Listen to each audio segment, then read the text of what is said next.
Well, thanks a lot for sending in all your pictures, and we ask you to please send us some more. The President has reaffirmed his administration's commitment to the implementation of the recommendations of the cleanup of the Ogoni land and other parts of the Niger Delta by the United Nations. President Buhari, who was speaking in Kenya today, urged the UN to give more support to his administration in this regard. According to the President, the devastation caused by oil spillage has destroyed many lives and livelihoods, and is clearly one of the reasons why many people in that region lost faith in the government and resorted to the many criminal activities we see in the region today. End of quote. The President also applauded the outcome of the 21st session of the Conference of the Parties to the United Nations Framework Convention on Climate Change that held in Paris in December last year. Let's look at a bit of some politics. Well, the crisis rocking the leadership of the People's Democratic Party is far from over, as the party's leadership, the PDP Governors Forum, and Mr. Ahmed Gulak are at cross purposes on who the party chairman is. The PDP governors have asked Mr. Uche Secondus and Mr. Ahmed Gulak to step aside and ask the party's secretary, Professor Adewale Oladipo, to assume office as the national chairman. Our political correspondent, Seun Okimbaloye, reports. May 2015, Alhaji Adam Mumwazu bowed out as the chairman of the PDP amid several controversy and in the backdrop of the loss of the party in the 2015 election.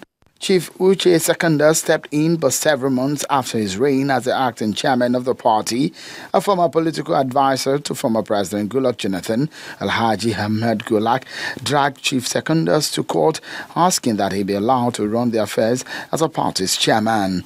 The court decision was appealed, but interestingly, Mr. Gulak on Wednesday went to the party secretariat declaring himself the party's chairman.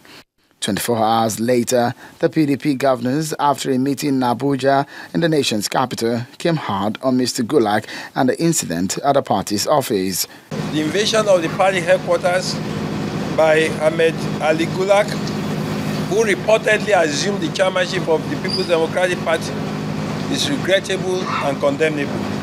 The governor's decision pulls Mr. Secondus and Mr. Gulak out of the scheme of things. We have also, in line with our constitution, especially taking cognizance of the judgment in the court today, for the national secretary to take over the leadership of the party immediately, and that is in line with the provisions of PDP constitution.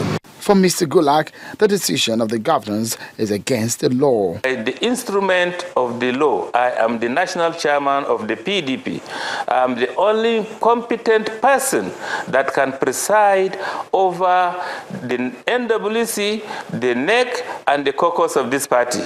If we are to go by the rule of law, by the court instrument that is valid and subsisting.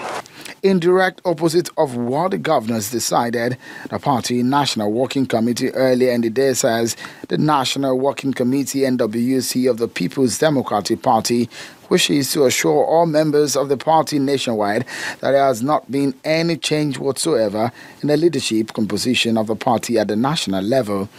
The replacement will be in strict adherence to the provisions of the constitution of a girt party as specified in Section 47, subsection 6.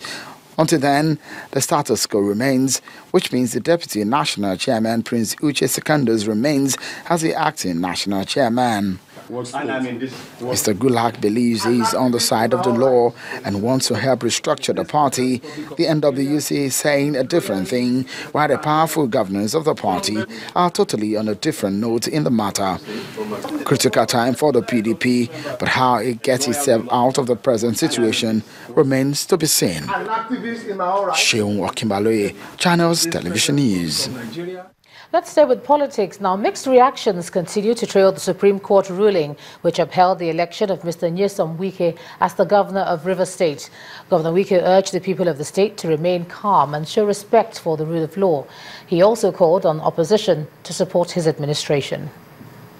Hundreds of PDP supporters celebrating on the streets of Port Harcourt, the Rivers State capital, in what they call a road walk of victory.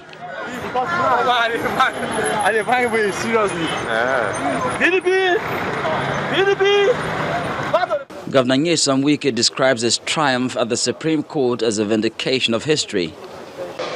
Throughout this journey, I have solemnly affirmed our confidence in the independence and integrity of the judiciary, as well as its unassailable role as last hope of the common man.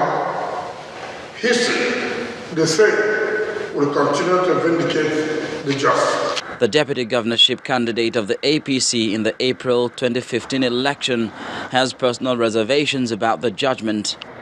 My only worry is the perception of Nigerians, especially those who were in River State, in the course of campaigns and in the course of the elections.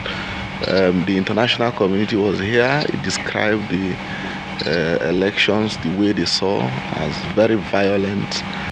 In what many call part 2 of the election battle, party leaders are, however, not done talking about the judgment. As PDP supporters continue to celebrate their victory at the Supreme Court, there is still the rerun election for Rivers State national and state lawmakers to look forward to.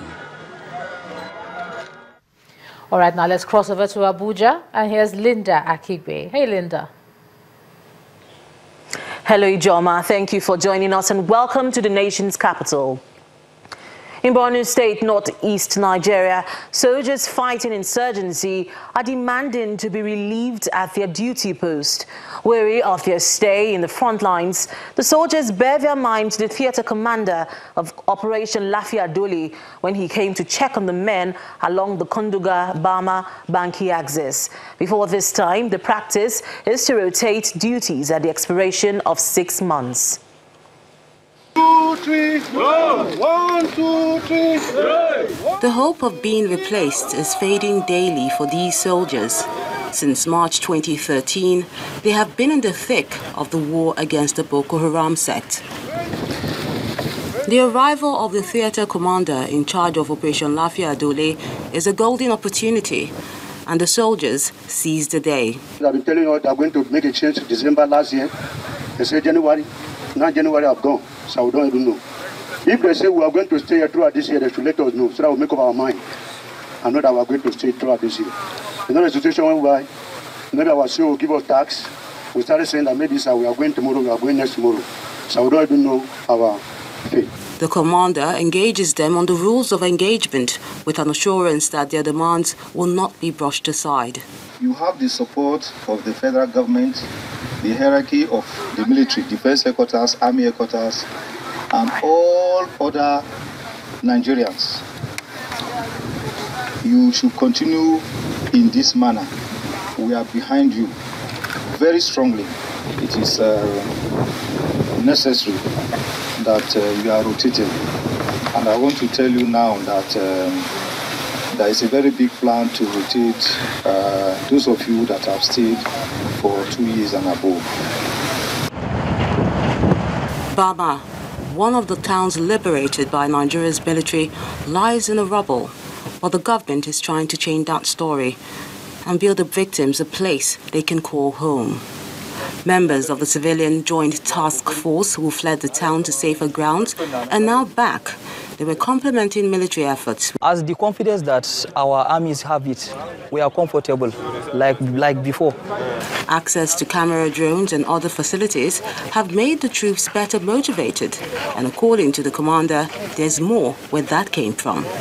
We know that sometimes too, the equipment are not enough. But you should also know that the military deployment is everywhere in this theater. So the little we will give you, make sure that you use them judiciously. With this morale booster, the troops are eager to advance, bring the war to an end, and reunite with their families. A convicted member of the Boko Haram sect, Kabiru Umar, also known as Kabiru Sokoto, has accused agents of the federal government of frustrating his efforts to appeal his conviction and sentence. Mr. Umar was sentenced to life imprisonment in 2013 by Justice Adeni Ademola of the Federal High Court, Abuja. He was accused of being the mastermind of a 2011 Christmas Day bomb blast that killed about 44 persons and wounded 75 others at St. Theresa's Catholic Church in Madala, Niger State. Dissatisfied with the judgment, Sokoto filed a notice of appeal before the Court of Appeal in Abuja. But in a fresh motion and notice filed before the Federal High Court, Mr. Umar alleged that the Comptroller of Prisons and his men have made it impossible for him to assess his lawyer to enable him perfect his appeal process. No date has been fixed for the hearing of the motion. At least 92 inmates sentenced to death 25 years ago are still languishing in the Kano Central Prison in Kano State, northwest Nigeria. Over 3,000 other inmates, most of whom are awaiting trials, have also been at the prison for several years. Our next report examines the issue of prison congestion and the welfare of inmates at detention facilities in Kano State. This is the Kano Central Prison in Kano State. The present look of the detention facility speaks volumes. A place meant for convicts with the sole aim of reforming the lives of inmates, both men and women, bears the signs of a structure that's almost nearing collapse. While some of the inmates try to acquire some sort of skills, others are locked up in their cells. Some female inmates are seen here too, obviously serving their time. These prisons currently are locking a total population of 3,500 inmates. In the Kano prisons, it's a sad tale. Prison congestion of inmates, many of whom are still awaiting trial, continues. It's a waiting game for Ibrahim Musa and his friend from Jigawa State, who have been here for about 14 years, for a crime they still deny. My friend and I have been in this prison for 14 years for a crime we did not commit. A car transistor radio belonging to a house member was stolen and he conspired to send us here. Even when our family tried to hire a lawyer for us, they refused. They don't even take us to court. Most parts of our trial was conducted in this prison. Please help us. We have not killed anyone. We had been writing their complaint through the controller, Kano State, through the controller Jigawa to the government house, but invariably the complaints are not considered. The challenges facing the Kano prisons are enormous, from lack of modern detention facilities, poor meals, to poor staff welfare. Prison officials say if government and the judicial system considers the complaints of inmates who feel unjustly jailed and are awaiting trial, perhaps prison congestion will be addressed. We have shortage of drugs and toiletries for inmates' use. We lack ambulance that will convey our inmates or staff to the hospital. The Minister of Interior is fully aware of the situation, as he decided to see things for himself. I'm sure it's something that we can do in order to ensure that those, particularly those who are convicted and the hope that they will get out someday, I can assure you that at our own end there, we will do everything possible to correct these things we are seeing. The present administration indeed has its work cut out to ensure that the prison system in Nigeria meets with international best standards, where inmates are well reformed to enable them fit into the society after serving their sentences.